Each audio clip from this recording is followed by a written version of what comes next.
નમસ્કાર દર્શક મિત્રો, સપ્તાહના પ્રથમ જીડીપીએલ જુનાગઢ ન્યૂઝમાં આપનું સ્વાગત છે। 21મી જુલાઈએ કે જે દિવસે ગુજરાતી સાહિત્ય અને ગુજરાતી કવિતાને એક નવો આયામ આપનાર કવિ ઉમાશંકર જોશીનો જન્મદિવસ છે। 21 જુલાઈ 1911ના રોજ જન્મેલ ઉમાશંકર જોશીએ ગુજરાતી ભાષામાં એટલું ઊંડું ખેડાણ કર્યું કે આજે 21મી સદીમાં પણ ઉમાશંકરજીને લોકો યાદ કરે છે। જ્ઞાનપીઠ જેવા સર્વોચ્ચ એવોર્ડથી વિભૂષિત એવા ઉમાશંકર જોશીએ રણજીત રામ સુવર્ણ ચંદ્રક પણ મળ્યો છે, તો નર્મદ પુરસ્કારથી પણ ઉમાશંકરજી સન્માનિત થયા છે। મારું જીવન એ જ મારી વાણી, આ પ્રકારની ઉક્તિ આજે યુવા પેઢીને આપનાર ઉમાશંકરજીને આપણે યાદ કરીએ। જોઈએ આજના મુખ્ય સમાચાર। ઓપરેશન સિંદૂરે ભારતીય સેનાને વિશ્વ સ્તરે ચમકાવી છે। સંસદના ચોમાસુ સત્રના પ્રારંભે મોદીનું ઉદ્બોધન, તો આતંકી હજુ પકડથી દૂર હોવાનો કોંગ્રેસ અધ્યક્ષ ખડગે કર્યો આક્ષેપ। પવિત્ર દામોદર કુંડના શુદ્ધિકરણ માટે કોંગ્રેસનો નવતર વિરોધ, કલેક્ટર અને કમિશનરને સ્નાન કરવા આપ્યું આમંત્રણ, જો કે કોંગ્રેસના મિત્રો પણ સ્નાનથી અળગા રહ્યા। રાજ્યભરમાં કોન્ટ્રાક્ટ પ્રથાને કારણે ગરીબ શ્રમિકોનું શોષણ થતા હોવાના આક્ષેપ વચ્ચે આમ આદમી પાર્ટીએ આપ્યું કલેક્ટરને આવેદન। અને કેન્દ્રીય કૃષિ મંત્રી શિવરાજસિંહ ચૌહાણ સોરઠની મુલાકાતથી થયા પ્રભાવિત, અહીંની ગિરનારી મગફળી સર્વશ્રેષ્ઠ હોવાનું કહ્યું। દેવળિયામાં સિંહ દર્શનનો પણ લીધો રોમાંચ।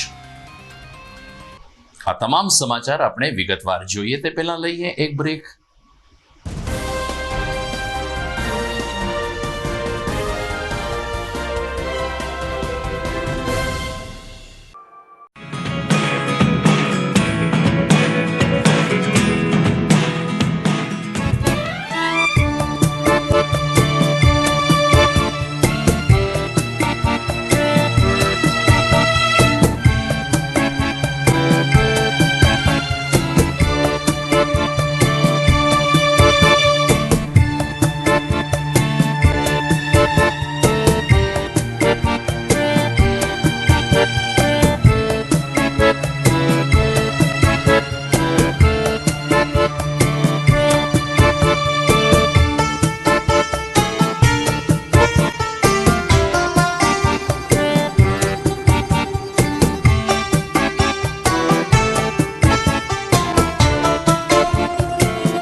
Good morning.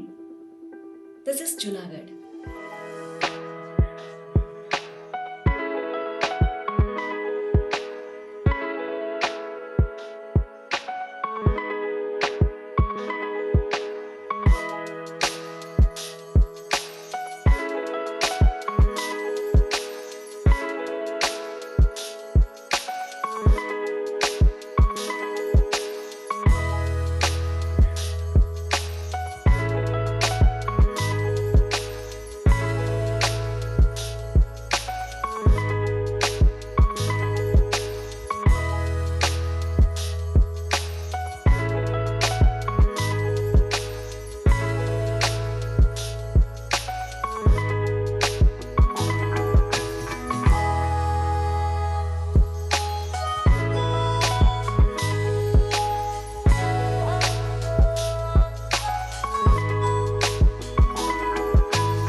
હવે જોઈએ સમાચાર વિસ્તારથી.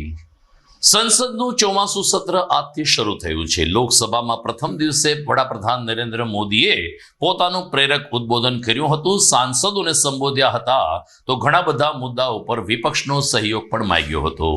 સંસદના ચોમાસું સત્રના પ્રથમ દિવસે જ ઓપરેશન સિંદૂરનો મુદ્દો કેન્દ્ર સ્થાને રહ્યો હતો. વડાપ્રધાન નરેન્દ્ર મોદીએ કહ્યું કે ઓપરેશન સિંદૂરની સફળતાને કારણે ભારતીય સેના વિશ્વ સ્તરે ચમકી ઉઠી છે. એટલું જ નહીં, ભારતનું અને ભારતીય સેનાનું ગૌરવ પણ વધ્યું છે.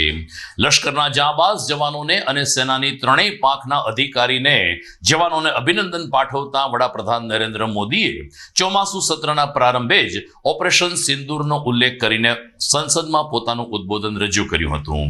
બીજી તરફ કોંગ્રેસના રાષ્ટ્રીય અધ્યક્ષ ખડગે આ બાબતે જવાબ આપતા કહ્યું કે ઓપરેશન સિંદૂર જો સફળ થયું હોય તો પણ હજુ પહેલગામના આતંકીઓ પકડથી દૂર છે.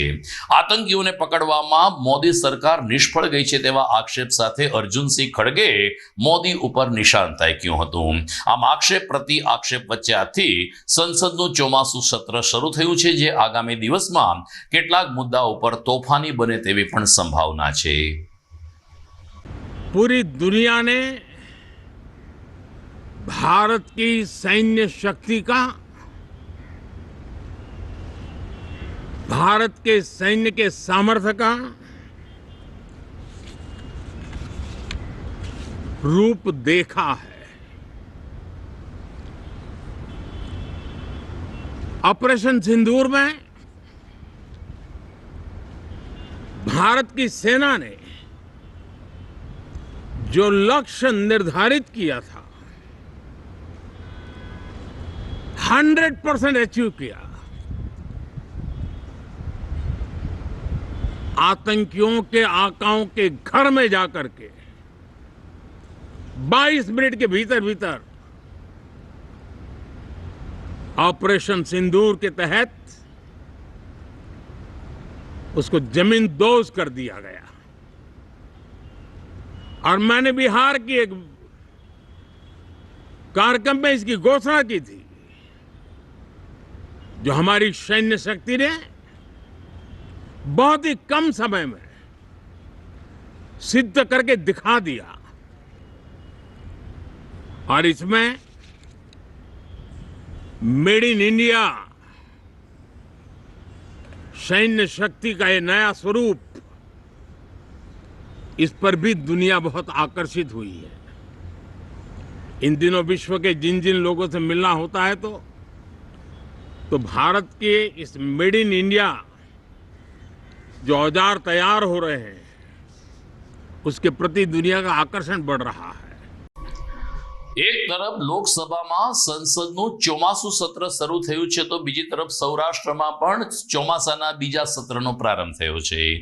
લાંબા સમયથી વરસાદ ખેંચાયો હતો. ધરતીપુત્રો સહિત આમ જનજીવન ઉપર ચિંતાના વાદળો હતો. ત્યાં જ ગઈકાલે ફરીથી એકવાર વરસાદનો બીજો રાઉન્ડ અને એ પણ સારો રાઉન્ડ શરૂ થતા સર્વત્ર ખુશાલી પ્રસરી ગઈ છે. ગઈકાલે રવિવારની રજા હોવાને કારણે ભવનાથ અને વિલિંગડન ડેમ ઉપર મોટી સંખ્યામાં જૂનાગઢ વાસીઓ ફરવા માટે નીકળી પડ્યા હતા. તો ચોમાસામાં ગિરનાર ઉપર અને જંગલમાં થતા વરસાદને કારણે જટાશંકર મહાદેવ જવાનો લાવો પણ સૌરાષ્ટ્રભરના સહેલાણીઓ લઈ રહ્યા છે. વરસાદને કારણે અને તૂટેલા રસ્તાને કારણે લોકોને ક્યાંક મુશ્કેલી પડી, પરંતુ પોલીસે ખાડા ઉપર બેરીટેગ ગોઠવીને વાહન ચાલકોને રાહત આપી હતી. ગઈકાલે જૂનાગઢમાં રવિવારે લગભગ 2.5 થી 3 ઇંચ વરસાદ પડ્યો, જેને કારણે ફરીથી એકવાર માર્ગો ઉપર પાણી વહેતા થયા હતા. સોનરખ નદી, દામોદર કુંડ, પાજનાકા અને કાળવાના વોકળામાં પણ પાણીનો સારો એવો પ્રવાહ શરૂ થયો હતો. આમ સમયસરના વરસાદના બીજા રાઉન્ડને કારણે જનજીવનને શાતા વળી છે. બીજી તરફ કોંગ્રેસ દ્વારા ગઈકાલે દામોદર કુંડમાં સ્નાન કરવાનો કાર્યક્રમ યોજવામાં આવ્યો હતો. અલબત્ત જાહેર કરવામાં આવ્યો હતો. દામોદર કુંડનું શુદ્ધિકરણ કરવા માટે મહાનગરપાલિકાની આંખ ઉઘડે તે માટે શહેર કોંગ્રેસ પ્રમુખ મનોજ જોશી, વિરોધ પક્ષના નેતા લલિત પરસાણા અને કોંગ્રેસના આગેવાનો કાર્યકરોએ દામોદર કુંડ ખાતે સ્નાન કરવાની જાહેરાત કરી હતી. એટલું જ નહીં, મ્યુનિસિપલ કમિશનર અને જિલ્લા કલેક્ટરને પણ આ પવિત્ર કુંડમાં સ્નાન કરવા માટે આમંત્રણ આપ્યું હતું. આ નવતર વિરોધ હતો. સ્વાભાવિક છે કે કમિશનર કે કલેક્ટર શ્રી તો કોઈ ના આવે, પરંતુ કોંગ્રેસના મિત્રો પણ સ્નાન કરવાથી દૂર રહ્યા હતા. તેમનો આક્ષેપ છે કે દામોદર કુંડમાં ગટરનું પાણી એટલી હદે ભળી રહ્યું છે કે આ દૂષિત પાણીમાં સ્નાન કરવું તો એક બાજુ વાત છે, હાથ પગ બોળવાથી પણ ચામડીના રોગ થઈ શકે છે. ગઈકાલે પિતૃ તર્પણ કરવા માટે આવે બહારના શ્રદ્ધાળુએ પણ આ વાતને સમર્થન આપ્યું. એક આધેડે કહ્યું કે અમે 100 જેટલા લોકો દામોદર કુંડમાં આવ્યા છીએ, પરંતુ પાણીમાંથી દુર્ગંધ આવે છે, જેને કારણે અમે પવિત્ર પાણીમાં સ્નાન કરવાનું વિચારી શકતા નથી.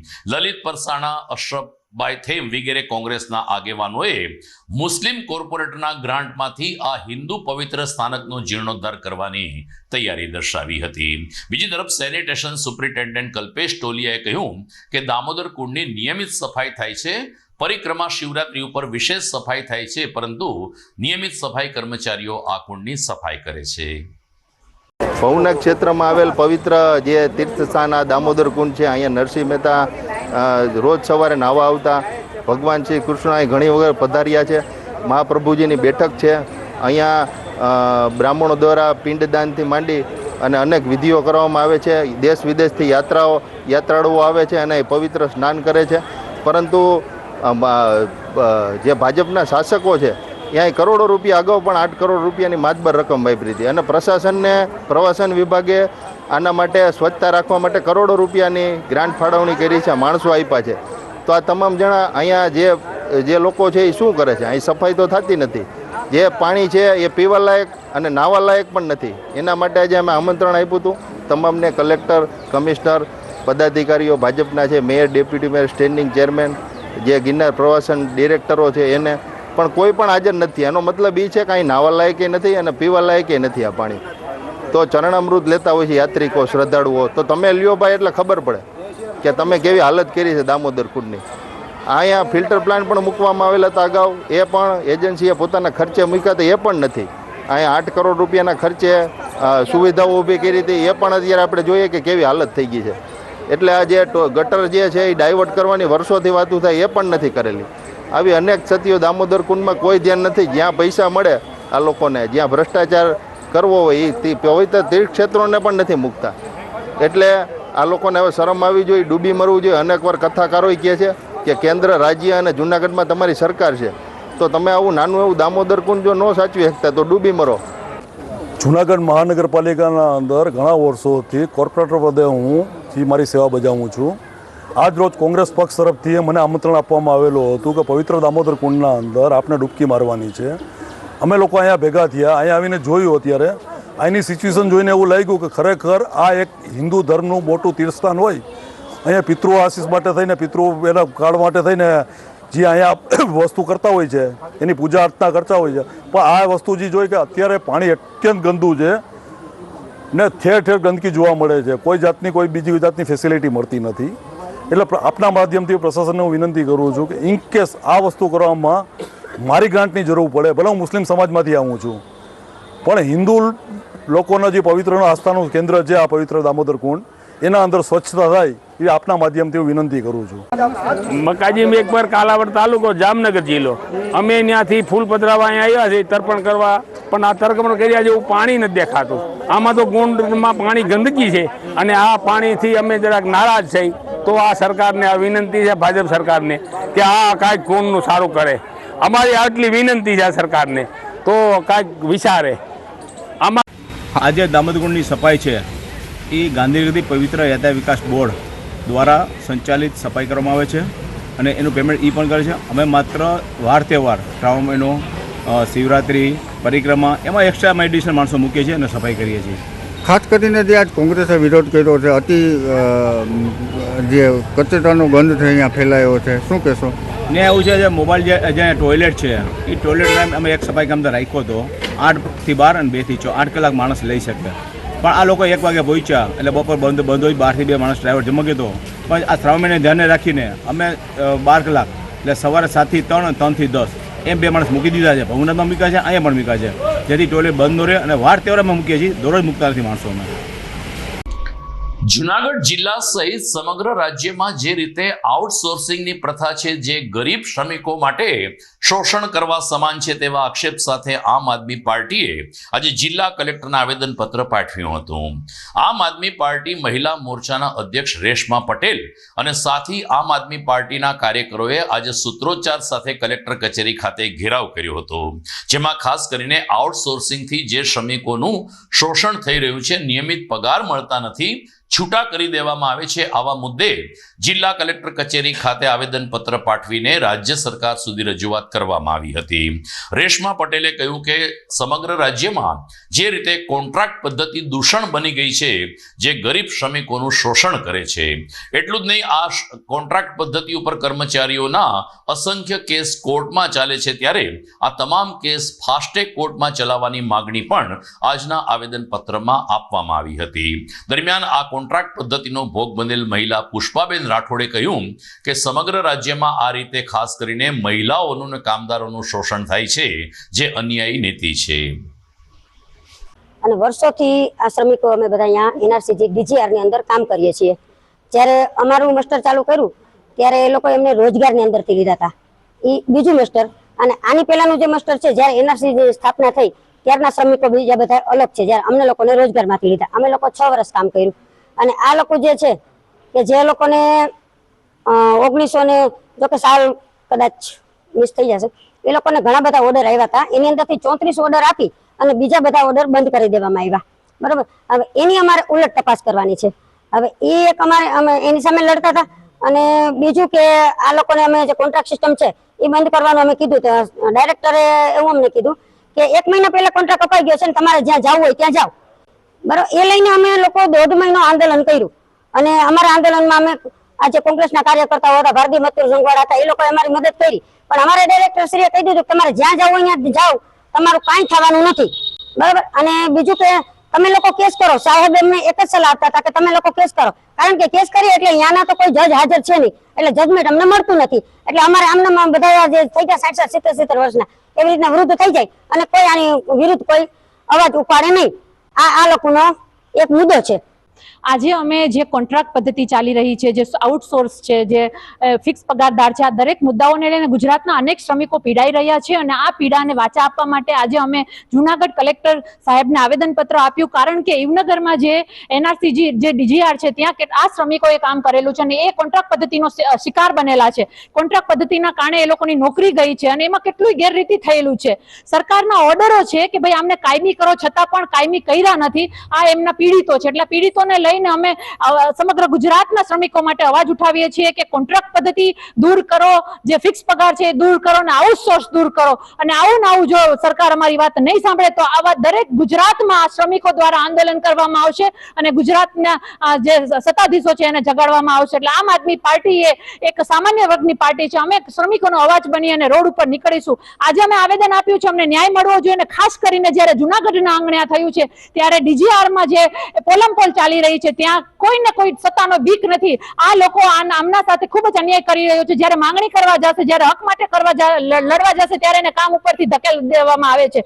અને જેના ઓર્ડરો થયા છે એ ઓર્ડરોને લઈ લેવાને બદલે એ લોકોને હજી પણ રોજીરોટી વગરના આવ્યા છે. અને બીજો અમારો ખાસ મુદ્દો એ છે કે આ જે શ્રમિકો આટલા 10, 15 વર્ષથી લડે છે, તો એ લોકો પણ હવે થાક્યા છે અને છેલ્લે થાકી અને કોર્ટનો સહારો લીધો છે. ત્યારે અમારો એક સૌથી ગુજરાતના શ્રમિકો માટે એ પણ મુદ્દો છે કે જેટલા પણ શ્રમિકોના કેસ ચાલે છે, જેટલા પણ આઉટસોર્સના કેસ ચાલે છે, આ દરેક ફાસ્ટ ટ્રેક કોર્ટમાં ચલાવવા જોઈએ, જેથી કરી અને આ જે શ્રમિક વર્ગ છે જે આર્થિક અને માનસિક રીતે પીડાતો બંધ થાય અને એને ન્યાય મળે. ઉલ્લેખનીય છે કે માત્ર ને માત્ર આ પ્રકારે સરકારી કચેરીઓમાં આઉટસોર્સિંગની પ્રથા નથી, પરંતુ કમનસીબી છે ગુજરાતની કે શિક્ષણમાં પણ આ રીતે આઉટસોર્સિંગ એટલે કે વિદ્યા સહાયક તરીકે ભરતી કરીને વિદ્યાર્થીઓના ભવિષ્ય સાથે ચેડા કરવામાં આવે છે. અનેક શાળાઓમાં શિક્ષકોની ઘટ છે, પ્રવાસી શિક્ષકો નીમવામાં આવે છે, વિદ્યા સહાયકો નીમવામાં આવે છે, પરંતુ ગુણવત્તાના નામે મીંડું જોવા મળે છે, જેની સીધી અસર બાળકોના અભ્યાસ ઉપર પડી રહી છે. ત્યારે અન્ય કામકાજમાં તો કદાચ આઉટસોર્સિંગ હજુ પણ સ્વીકારી શકાય, પણ શિક્ષણ જગતમાં ખરેખર તજજ્ઞ અને માન્ય શિક્ષિત ઉમેદવારોને જ નોકરી આપવી જોઈએ તેવો સૂર સમગ્ર ગુજરાતના પ્રબુદ્ધ નાગરિકોમાંથી ઉઠી રહ્યો છે. દર્શક મિત્રો, સમાચારમાં સમય થઈ ગયો છે વિરામનો.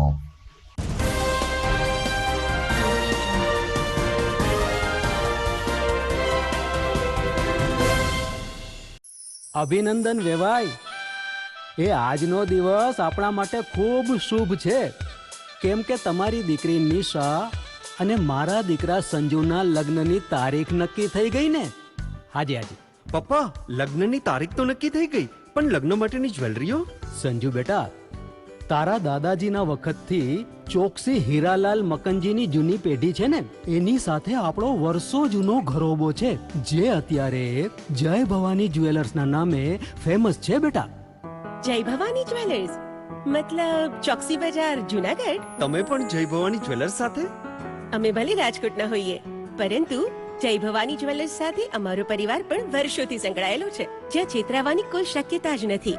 આને કહેવાય સોનામાં સુગંધ ભળી. વહુ બેટા, ચાલો આપણે સૌ જઈએ જય ભવાની જ્વેલર્સના શોરૂમ પર. તમે લોકો જઈ આવો, હું રસોઈ બનાવી રાખું. લક્ષ્મી, આપણા દીકરાના લગ્નમાં થોડા દાગીના તારા માટે થઈ જાય. હે ચાલો મમ્મી. ચાલો ચાલ બેટા.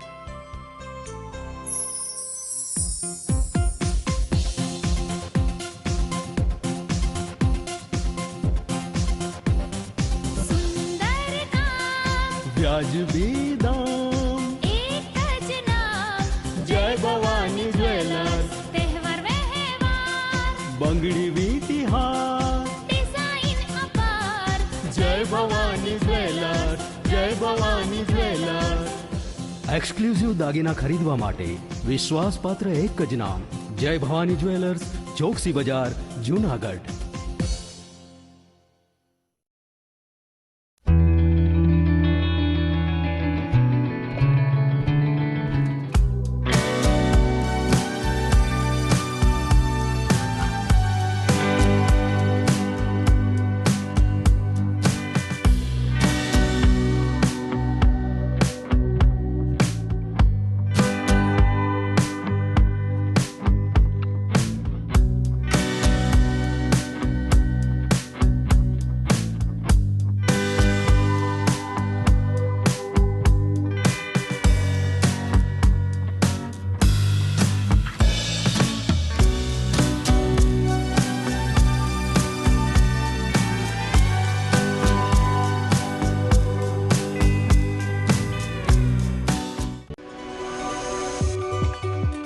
જૂનાગઢના યુવા ક્રિકેટ પ્રેમીઓ માટે આનંદના સમાચાર. જૂનાગઢમાં સૌ પ્રથમ વખત શરૂ થઈ ચૂક્યું છે બોક્સ ક્રિકેટ.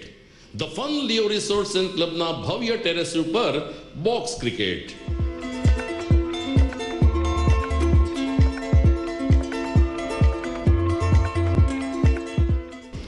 બોક્સ ક્રિકેટ નોંધી લેશો સમય સવારે 6 થી બપોરે 12 અને સાંજે 6 થી રાત્રિના 12. વ્યવસાયકારો નોકરિયાત વર્ગ માટે ખાસ રાત્રિનો સમય પણ શરૂ કરવામાં આવ્યો છે.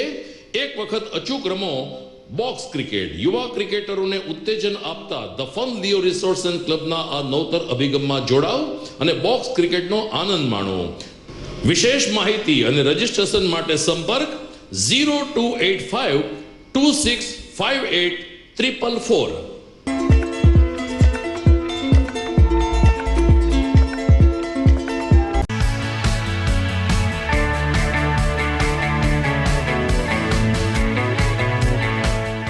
છે ને એકદમ જોરદાર ફૂલેલા દડા જેવી પૂરી અને ચટપટું ઘર જેવું જ શાક. આજે તમને મુલાકાત કરાવું ઝાંઝરડા રોડ ઉપર આવેલી મોડર્ન પૂરી શાકની. અહીંયા સવારમાં 9 થી લઈને સાંજે 10 વાગ્યા સુધી એકદમ એવન ટેસ્ટમાં લોકોને પ્રેમથી પૂરી શાક ખવડાવવામાં આવે છે. શાકમાં તમને 3 ઓપ્શન મળી રહેશે, તેમજ દરરોજ અલગ અલગ ઓપ્શન હશે, અને જોડે જોડે તમારી સામે જ લાઈવ ગરમા ગરમ ફૂલેલા દડા જેવી પૂરી તમારી ડીશમાં આવે પછી જીભ થોડી હાથ મારીએ બોસ. જોડે પાપડ, સલાડ, છાશ, દહીં, શ્રીખંડ પણ મળી જશે. તેમજ શિયાળાના લીધે ઓળો અને રોટલો પણ અહીં મળી જશે. તો પછી બોસ જરૂરથી પહોંચી જ જજો.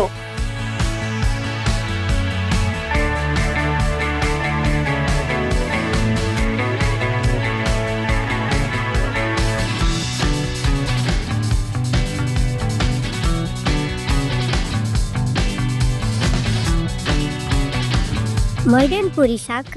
એડ્રેસ સિદ્ધનાથ મહાદેવ મંદિરની આગળ, બાબા કોમ્પ્લેક્સ સામે, Zanzarda road, Junagadh. Mobile number 9979384445.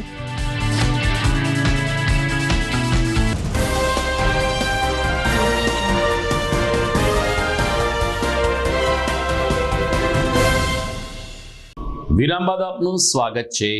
કેન્દ્રીય કૃષિ અને ગ્રામીણ વિકાસ મંત્રી શિવરાજસિંહ ચૌહાણ શનિવારે સોરઠ વિસ્તારની મુલાકાતે હતા. તેમણે જૂનાગઢના ઈવનગર રોડ ઉપર આવેલ રાષ્ટ્રીય મગફળી સંશોધન કેન્દ્ર ખાતે કાર્યક્રમમાં હાજરી આપીને અહીંથી સંશોધિત થયેલી ગિરનાર નામની મગફળીનું સંપૂર્ણ નિરીક્ષણ કર્યું હતું, અભ્યાસ કર્યો હતો. એટલું જ નહીં, સોરઠના ખેડૂતોની મહેનતને પણ તેમણે બિરદાવી હતી. મગફળી સંશોધન કેન્દ્રની મુલાકાત દરમિયાન ખેડૂતો અને લખપતિ દીદીઓ સાથે પ્રેરણાદાયી સંવાદ શિવરાજસિંહ ચૌહાણે કર્યો હતો. સંબોધન કરતા તેમણે કહ્યું કે વડાપ્રધાન શ્રી નરેન્દ્ર મોદીનો સંકલ્પ દેશની દરેક દીદીને લખપતિ બનાવવાનો રહ્યો છે. કોઈ બહેન ગરીબ ન રહે અને એ માટે દેશની દરેક દીદી લખપતિ બને તેવું આયોજન જ્યારે પીએમ મોદીએ કર્યું છે, ત્યારે ગુજરાત સરકારના સંનિષ્ઠ પ્રયાસોથી સમગ્ર ગુજરાતમાં હરિત ક્રાંતિ આવી છે. 10 લાખથી વધુ કમાણીઓ આજે દીદીઓ કરી રહી છે તેવી ખુશી વ્યક્ત કરતા કૃષિ મંત્રીએ નારી તું નારાયણી સૂત્ર ચરિતાર્થ કરીને જૂનાગઢની આંગણવાડી સખી મંડળ અને આવી લખપતિ દીદીઓને વંદન કર્યા હતા. કાર્યક્રમમાં કૃષિ સચિવ ઉપરાંત જિલ્લા સાંસદ રાજેશ ચુડાસમા, કૃષિ યુનિવર્સિટીના કુલપતિ ડોક્ટર ચોવટિયા તેમજ DGR એટલે કે રાષ્ટ્રીય મગફળી સંશોધન કેન્દ્રના નિયામકશ્રીઓ પણ ઉપસ્થિત રહ્યા હતા. આ તકે ગિરનાર મગફળીનું નિર્દેશન કરવામાં આવ્યું હતું. તો કૃષિ ક્ષેત્ર અને મગફળી આધારિત એક પુસ્તિકાનું લોકાર્પણ પણ મંત્રી શિવરાજસિંહ ચૌહાણને હસ્તે સંપન્ન થયું હતું. गुजरात के किसान सरकार के सहयोग से और विशेषकर मूंगफली के मामले में IIGR ने भी बहुत अच्छा काम किया है. ग्राउंड नट की मूंगफली की नई किस्में तैयार की है और उसका लाभ किसानों को मिल रहा है. प्रधानमंत्री जी का संकल्प है विकसित भारत, और विकसित भारत के लिए विकसित कृषि और समृद्ध किसान और लखपति दीदियां, कोई गरीब ना रहे. हर बहन की आमदनी कम से कम 1 लाख रुपया सालाना तो होना चाहिए. और मुझे गर्व है कहते हुए कि गुजरात में 2.5 लाख से ज्यादा लखपति दीदियां बन चुकी है. 5 लाख का लक्ष्य था, वो बढ़ाने के लिए तेजी से गुजरात आगे बढ़ रहा है और हमारी दीदियां अनेक तरह की गतिविधियों में लगी हुई है. और वैसे ही हमने तय किया तिलहन मिशन भारत सरकार ने, तो गुजरात के किसान IIGR के सहयोग से, गुजरात सरकार के सहयोग से यहाँ लगातार मूंगफली का उत्पादन बढ़ा रहे हैं. इस बार मूंगफली का रकबा भी बढ़ा है और मूंगफली की ज्यादा उत्पादन देने वाली वैरायटी भी लगाई है. मैं किसानों को और बहनों को दोनों को शुभकामनाएं देता हूं, प्रणाम करता हूं. મારું નામ વૈશાલીબેન મધુકાંત ગઢિયા છે. મારું ગામ મહેતા ખંભાળિયા છે, જે ગોંડલ તાલુકાનું અને રાજકોટ જિલ્લાનું છે. મારા મંડળનું નામ શ્રી ગાઢેશ્રી સખી મંડળ છે અને હું 17 વર્ષથી સખી મંડળ સાથે જોડાયેલી છું. અને અમને અહીંયા સર સાથે લખપતિ દીદીને વાત સંવાદ કરવા માટે તેડાવ્યા હતા અને સન્માન કરવા માટે તેડાવ્યા હતા. હા, આપવામાં આવ્યું લખપતિ દીદીને. કેન્દ્રીય ગ્રામીણ વિકાસ મંત્રી શિવરાજસિંહ ચૌહાણ જૂનાગઢ આવ્યા તે પહેલા તેમણે પ્રથમ જ્યોતિર્લિંગ ભગવાન સોમનાથના દર્શન કર્યા હતા. તો દેવળિયા પાર્કમાં સિંહ દર્શનનો લાહવો પણ લીધો હતો. ચોમાસુ વેકેશનને કારણે ગીર જંગલ બંધ છે, પરંતુ દેવળિયા પાર્ક નિયમ પ્રમાણે ખુલ્લું હોવાને કારણે શિવરાજસિંહ ચૌહાણે સફારી બસમાં બેસીને સિંહ દર્શનનો લાહવો લીધો હતો. દેવળિયા પાર્કમાં ચિંકારા, હરણ અને સાબર જેવા પ્રાણીઓ નિહાળ્યા બાદ અંતિમ ચરણમાં તેણે કેટલાક સાવજો નિહાળ્યા હતા, જ્યારે સિંહણ પરિવારને નિહાળીને શિવરાજસિંહ ચૌહાણ પ્રભાવિત થયા હતા. આ પ્રસંગે સાસણગીર RFO ડોક્ટર રામ પણ ખાસ એમની સાથે ઉપસ્થિત રહ્યા હતા અને અહીંની વન્ય સૃષ્ટિ અંગે ચૌહાણને વાકેફ કર્યા હતા. પ્રથમ જ્યોતિર્લિંગ ભગવાન સોમનાથના દર્શન કરીને જલાભિષેક કરીને શિવરાજસિંહ ચૌહાણ દંપતીએ ભોળાનાથના આશીર્વાદ લીધા હતા. મંત્રીશ્રીની સાથે તેમના ધર્મપત્ની સાધનાબેન પણ આ પવિત્ર કાર્યમાં સહભાગી બન્યા હતા અને હાજર રહ્યા હતા. यहाँ के गिर के जंगल का शासन का अद्भुत प्राकृतिक सौंदर्य, हमने नाचते हुए मोर देखे, वहां इठलाते हुए शेर देखे, आपस में मिलते हुए सिर भिड़ा के आपस में एक दूसरे से हमने वहां लाइनें शेरनी देखी, हमने पक्षियों की चहचहाट देखी. अलग तरह का एक वातावरण और अलग तरह की एक दुनिया है ये शासन और गिर के जंगल. मैं मैनेजमेंट को भी बहुत बधाई देता हूं और आज मेरा सौभाग्य था, समय कम था लेकिन मैं फिर भी देख पाया. કેન્દ્રીય કૃષિ મંત્રી શિવરાજસિંહ ચૌહાણ શનિવારે સોરઠની મુલાકાતે આવ્યા હતા. તેમાં ઓફ ધી રેકોર્ડ કેટલીક વાતો સામે આવી છે. જેમ કે તેમણે રાષ્ટ્રીય મગફળી સંશોધન કેન્દ્ર ખાતે 12 મિનિટનું વક્તવ્ય આપ્યું, જેમાં તેમણે 8 વખત ઘડિયાળ જોઈ હતી. તેમણે જણાવ્યું કે જૂનાગઢ રાજકોટ વચ્ચેના રસ્તાઓ તૂટેલા છે, જેથી જો રાજકોટ સમયસર નહીં પહોંચીએ તો અમારી ફ્લાઇટ અમે ચૂકી જશું. આ પ્રકારનું નિવેદન સૂચક માનવામાં આવી રહ્યું છે ને જૂનાગઢના વહીવટી તંત્રને કોર્પોરેશન માટે શરમજનક માનવામાં આવી રહ્યું છે. બીજી તરફ એવી પણ વિગતો મળી છે કે જ્યારે જૂનાગઢ સર્કિટ હાઉસ ખાતેથી કૃષિ મંત્રીનો કાફલો નીકળ્યો ત્યારે તેમના ધર્મપત્ની સાધનાબેન સર્કિટ હાઉસમાં જ ભૂલાઈ ગયા હતા. એક કેન્દ્રીય મંત્રી કક્ષાના આ પ્રકારના વરિષ્ઠ રાજકીય અધિકારી જ્યારે પોતાના ધર્મપત્નીને લઈ જવાનું ભૂલી જાય એ કેટલું યોગ્ય છે? આવો રમૂજી ગણગણાટ પણ ભાજપાના કાર્યકરોમાં શરૂ થયો હતો. ત્યારબાદ રસાલો ફરીથી સર્કિટ હાઉસ આવ્યો અને કૃષિ મંત્રીના ધર્મપત્ની સાધનાબેનને લઈને રાજકોટ એરપોર્ટ ખાતે જવા રવાના થયો. આવી કેટલીક બાબતો કૃષિ મંત્રીની મુલાકાત બાદ સામે આવી છે. ખેર, સમાચારમાં આગળ વધીએ તો જૂનાગઢના જુડાની જે મિટિંગ શનિવારે યોજવામાં આવી હતી, જે નિષ્ફળ ગઈ હતી, ત્યારે ખેડૂતોએ જુડાની મિટિંગ ન યોજવા અને ખાસ કરીને ટીપી સ્કીમ 7 સદંતર કેન્સલ કરવા રજૂઆત કરી છે. ઝાંઝરડા ગામના લોકો એક સાથે શનિવારે બપોરે જૂનાગઢ કોર્પોરેશન ખાતે આવ્યા હતા, જ્યાં મેયર ધર્મેશ પીઠિયા, ધર્મેશભાઈ, ડેપ્યુટી મેયર આકાશ કટારા અને શહેર ભાજપ પ્રમુખ ગૌરવ રૂપારેલિયા અને મ્યુનિસિપલ કમિશનરને મળીને ઝાંઝરડા ગામ ટીપી સ્કીમમાં સમાવિષ્ટ ન કરવા ભારપૂર્વક જણાવવામાં આવ્યું હતું. ઝાંઝરડા ગામના ગ્રામજન કમ ખેડૂત મહેન્દ્ર કાપડિયાએ કહ્યું કે અમારે ટીપી સ્કીમ જોતી જ નથી, જેથી મિટિંગ બોલાવવાનો કોઈ સવાલ જ આવતો નથી. મ્યુનિસિપલ કમિશનરને પણ આ અંગે રજૂઆત કરવામાં આવી છે. ત્યારે આગામી સમયમાં આ અંગે શું થશે તેની ઉપર ઝાંઝરડા ગામના લોકોની મીટ મંડાઈ છે. મારું નામ મહેન્દ્ર પ્રવીણભાઈ કાપડિયા, ગામ ઝાંઝરડા. આજે અમારે જે ટીપી નંબર 7 જે લાગુ કરી છે એના વિરોધમાં અમે માનનીય મેયરશ્રી, ડેપ્યુટી મેયર અને કમિશનર સાહેબને આવેદનપત્ર દેવા આખું ગામ આવ્યા. રજૂઆત છે અમારી કે અમારે આ ટીપી જોતી જ નથી. જે ટીપી આ લાગુ કરી છે એ રદ થાય એવી અમારા સૌ ગ્રામજનોની માગણી છે. ઝાંઝરડા ગામ કાલે જે મિટિંગ થઈ હતી એમાં જે પેક હોલની અંદર મિટિંગ હોવાથી ખેડૂતોનો અવાજ સામે અધિકારી ન સાંભળી શક્યા અને અધિકારી જે બોલે ખેડૂત ન સાંભળી શક્યા, એને હિસાબે એ મિટિંગ અમે રદ કરી. આગળની અમે આવેદનપત્ર કમિશનર સાહેબને અને મેયર સાહેબને એવું આવેદનપત્ર આપ્યું છે કે આ મિટિંગ ફરી એનું આયોજન થાય અને ખેડૂતોને જે માર્ગદર્શન આપવાનું હોય એ આપે. દર્શક મિત્રો, સમાચારમાં સમય થઈ ગયો છે એક વિરામનો.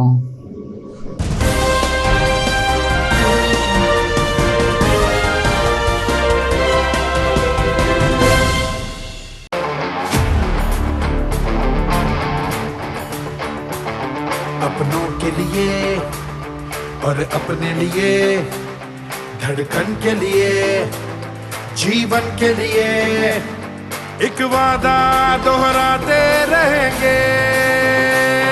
परवाह करेंगे, परवाह करेंगे, परवाह करेंगे, सुरक्षित रहेंगे. परवाह करेंगे, परवाह करेंगे, परवाह करेंगे, सुरक्षित रहेंगे. परवाह करेंगे.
ઘર લગ્ન માટે તૈયાર છે, બસ તારા આવવાની રાહ જોઈ રહ્યો છું. નવું ફર્નિચર, નવું ટીવી, નવો કેબલ. કેબલ? આજના જમાનામાં કેબલ? ખૂબ જ સરળ પરિવાર છે. જ્યારે આ છે તો બીજા કઈની શું જરૂર? જ્યારે આ છે તો બીજા કઈની શું જરૂરત છે?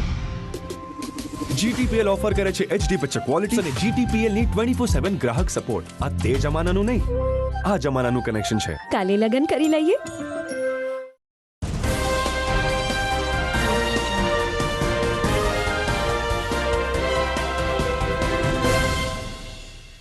વિરામ બાદ અંતિમ ચરણમાં આપનું સ્વાગત છે. જુનાગઢ નજીકના શાપુર ગામે ભયંકરનાથ મહાદેવ નામનું એક સ્તુત્ય મહાદેવનું મંદિર આવેલું છે. પ્રતિ શ્રાવણ માસ અને ખાસ કરીને સોમવારે માત્ર શાપુરના ગ્રામજનો નહીં પરંતુ જુનાગઢથી શિવ ભક્તો પણ ભયંકરનાથ મહાદેવના દર્શન કરવા માટે શાપુર જતા હોય છે. પરંતુ સરકાર દ્વારા લગભગ 1.5 વર્ષથી શાપુર અને આ મહાદેવના મંદિરને જોડતો બ્રિજ બનાવવાનું કામ ચાલુ છે, જે ગોકળગાય ગતિએ ચાલતું હોવાને કારણે લોકોનું અવર જવર અટકી પડી છે. ભયંકરનાથ મહાદેવના પૂજારી એવા લલિત મહારાજે કહ્યું કે લગભગ 1.5 વર્ષથી આ કામ ચાલે છે પરંતુ પૂરું થવાનું નામ લેતું નથી. માત્ર ભયંકરનાથ મહાદેવની આસપાસની વાડીના લોકો પણ જઈ ન શકે તેવી સ્થિતિનું નિર્માણ થયું છે. ને જ્યારે 10 દિવસ પછી પવિત્ર શ્રાવણ માસ શરૂ થયો છે, સોમવાર આવી રહ્યો છે, ત્યારે યુદ્ધના ધોરણે કામ પૂર્ણ કરવા માટે લલિત મહારાજે સરકારશ્રીને અપીલ કરી છે. ભાઈ આ પાણી, આ ડાયવર્ઝનની દિશા, આ કાલ સવારે અમારો શ્રાવણ મહિનો આવે તો આમાં કેમ માણસો હાલશે? માણસો ઠીક વાડીવાળા કોઈ જાતા નથી અને આ અમારી દિશા 10-12 દિવસથી અમને કે આજ આવીએ કાલે આવીએ વરાપીએ, 7 દિવસ એક ટીપું પાણી નથી પડ્યું તો કોઈ તંત્ર ધ્યાન દેતું નથી. હવે અમારે આમાં જવું ક્યાં? નાનો છોકરો હોય તો મા પાસે માગે, મા પૈસા આપે, ના પડે તો બાપ પાસે માગે, બાપ ના પડે તો પછી ત્રીજા પાસે જવું પડે કે ના જવું પડે? ભાઈ આ જોઈ લો, આ તમારી નજર સામે છે ને. હવે આમાં પાણાને રેતી નાખીને વહી જાય, આ ધોઈ નાખે, મને ઉપાડીને ઘા કરી દે એમ છે આ પાણી. આમાં છે આમાં કંઈ? આ તમારી નજર સામે છે ને. એટલે વહેલી તક મારા ભાઈ આ તમે તંત્રને કંઈ આ કરો, અમને ખોટા લોલીપોપ દ્યોમાં. વરસાદનું બાનું હતું, 7 દિવસ એક વરસાદ નહોતો થયો તો તે કરી નાખાય ને, અને અમારે પછી વાં જવું પડે ને વાં જવું પડે ને આવ લેવા એના. અમે આટલું કોઈથી બોલ્યા જ નથી. આ તો અમને બોલાવ્યો, તમે મોઢામાં જીભ નાખીને ચીપચિયા નાખો તો અમારા મોઢામાં તમે. ભાઈ બાપામાં કેટલાક ભાઈ સહનની શક્તિ હોય ને કાંઈક ભાઈ જ હોય ને મારા બાપ. આ 2 વર્ષ છે અમને હજી આ એટલું આ થયું નથી. 2 વર્ષમાં તો ઓલા પુલની જ જઈએ, એ પુલ તો 5 વર્ષ જાય તો સાપુર વાળાને બધે ખાલી. જુનાગઢમાં ઝાંઝરડા રોડ ઉપર શનિવારે સમી સાંજે HDFC બેંક પાસે એક અકસ્માત થયો, જેમાં 3 જેટલા લોકો ઘાયલ થયા. બનાવની મળતી વિગત અનુસાર જુનાગઢ ફાયર શાખાની ગાડી ડ્રાઈવર વિજય ફીચડિયા લઈને જઈ રહ્યા હતા ત્યારે મોટરસાયકલને ટક્કર મારી હતી અને 3 લોકો ઘાયલ થયા હતા. 3 લોકોને સમયસર જુનાગઢ સિવિલમાં સારવાર આપવામાં આવી, પરંતુ આ અકસ્માત દરમિયાન ફાયર વિભાગની ગાડી GJ11-0214 નંબરના ચાલક વિજય ખાચડિયાએ 3 લોકોને હડફેટે લીધા, જેની પોલીસ ફરિયાદ નોંધવામાં આવી છે. પ્રદીપભાઈ ત્રિભુવનભાઈ ઉમરેલિયા, રોહિતભાઈ ગિરધરભાઈ સરવૈયાને ટોઈંગ કરવા માટે થઈ અને આ ઘટના બની હતી ત્યારે અકસ્માતમાં 3 લોકો ઘાયલ થયા છે. ગાડીની અંદર ફાયર ઓફિસર પણ હાજર હતા. સ્થાનિક લોકોનો આક્ષેપ છે કે દારૂના નશામાં આ ગાડી ચાલકે અકસ્માત કર્યો છે. દરમિયાન B ડિવિઝન પોલીસમાં ફરિયાદ નોંધવામાં આવી છે. DYSP શ્રીએ કહ્યું કે આ અંગે ડ્રાઈવરની ધરપકડ કરવામાં આવી છે અને આગળની કાર્યવાહી હાથ ધરાઈ છે. B ડિવિઝન પોલીસ સ્ટેશનમાં ગઈ તારીખ 19ના રોજ રાત્રિના 11 વાગ્યાના અરસામાં ઝાંઝરડા રોડ ઉપર આવેલ HDFC બેંક પાસે ક્રિએટર ગાડી ટોઈંગ કરી રહ્યા હતા તે વખતે ફાયરની જે ગાડી હતી તે ગાડી પૂર ઝડપે ચલાવી તેના ચાલક વિજય કચડિયા નાઓ આવતા હોય અને તેને ટક્કર મારી કુલ 3 જણ વ્યક્તિઓને ઈજા પહોંચાડી હતી. તેમાં રશ્મિભાઈ રણછોડભાઈ વણપડિયા તે ઘાયલ થયેલા હતા અને તેની સાથેના 2 સાથેના કર્મચારીઓ પણ હતા જે ટોઈંગ કરતા હતા, તે ઘાયલ થયેલા હતા અને તેમને ઘાયલ થતાની સાથે જ પોલીસને ખબર પડતા તાત્કાલિક તેમને સારવાર અર્થે ટ્રાન્સફર કરી અને તેમની સારવાર ચાલુ કરાવી દીધી હતી. તે દરમિયાન આ જે ઘાયલ થયેલામાં છે બીજા પ્રદીપભાઈ ત્રિભુવનદાસ ઉમરિયા અને રોહિતભાઈ ગિરધનભાઈ સરવૈયા નાઓ છે. તેમજ આ વિજયભાઈ કાછડિયાની સાથે બીજા પણ ફાયર સેફ્ટી ઓફિસર હોય તો તેમનું પણ જે પીધેલા હોય તેની એનાલિસિસ કરવા માટે તેના બ્લડ સેમ્પલની લઈ અને તેમના વિરુદ્ધમાં પણ કાર્યવાહી જો આવશે એફએસએલ અભિપ્રાય મુજબ તે પ્રમાણે કાર્યવાહી કરવામાં આવશે. તો દર્શક મિત્રો, આ સાથે જ આજના સમાચાર પૂરા થાય છે, પરંતુ જોઈએ મુખ્ય સમાચાર ફરી એકવાર.